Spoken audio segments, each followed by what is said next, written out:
this video, we will show you how to upgrade PHP version on your control panel. After you log in on your control panel, you can scroll down and select Software tab in here. And commonly, there is menu Select PHP version in here. If you don't see Select PHP version, you can contact your hosting provider. After that, you can click this and wait until the loading is done. In here, my PHP version is 7.3.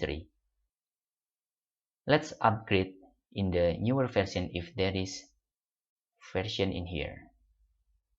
Click this and then click Set as Current. Wait until the process done in here.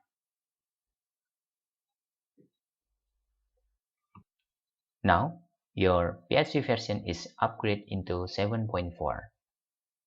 If in the future there is new PHP version, you can upgrade again in here.